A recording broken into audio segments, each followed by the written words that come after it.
Assalamualaikum warahmatullahi wabarakatuh. Nama saya Roy Samar Ma'ruf dengan NIM E321103.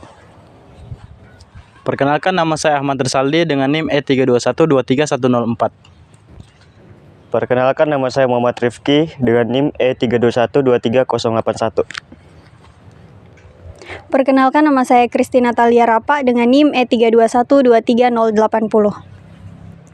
Perkenalkan, nama saya Talita Anastasia Munayang, NIM E321230078.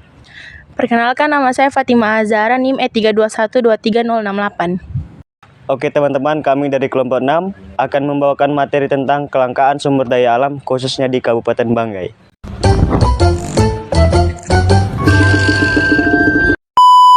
Ini saya akan menjelaskan tentang pengertian kelangkaan. Kelangkaan adalah ketika suatu kondisi sumber daya alam yang tersedia namun tidak mencukupi kebutuhan manusia. Adapun kelangkaan ini terjadi disebabkan oleh kesenjangan pemerintah dan keterbatasan oleh sumber daya alam. Adapun kelangkaan ini di berbagai aspek, contohnya aspek tenaga kerja, barang dan jasa, dan maupun kelangkaan pada sumber daya alam.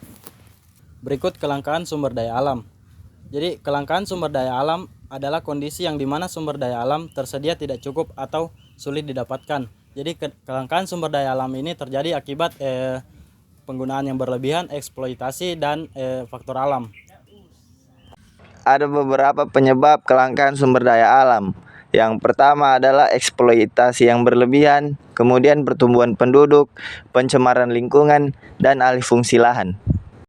Contoh terjadinya kelangkaan sumber daya alam di Sulawesi Tengah, khususnya di Luwuk, itu disebabkan oleh eksploitasi berlebihan terhadap hutan dan sumber air yang menyebabkan terjadinya deforestasi dan krisis air bersih. Penyebab terjadinya deforestasi di Luwuk. Yang pertama, ekspansi perkebunan sawit dan pertanian.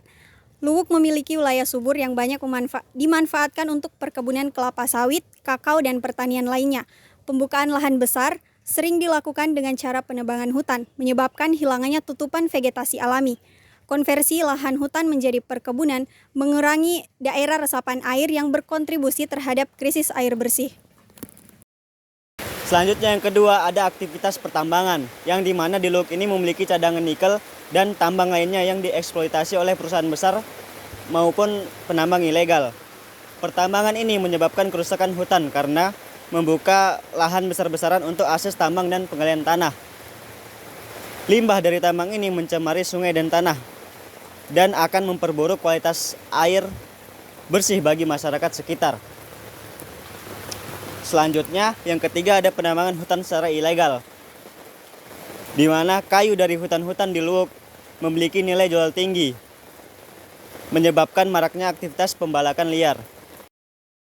Kondisi hutan yang semakin berkurang mengakibatkan erosi tanah yang pada akhirnya berdampak pada penurunan kualitas air, tanah, dan sungai.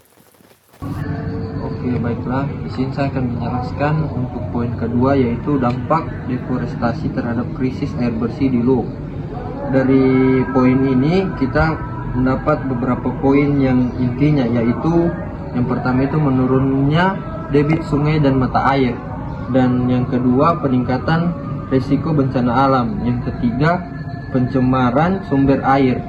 Yang keempat atau yang terakhir, krisis air bersih bagi masyarakat. Dari poin-poin tersebut memiliki arti atau pengertian, yaitu yang pertama itu menurunnya debit sungai dan mata air. Yang pertama, sungai dan mata air yang dulunya menjadi sumber utama air bersih bagi masyarakat kini mengalami penurunan debit air. Yang kedua, peningkatan risiko bencana alam, yaitu deforestasi menyebabkan tanah kehilangan daya serapnya terhadap air hujan sehingga meningkatkan risiko dan kekeringan saat musim kemarau.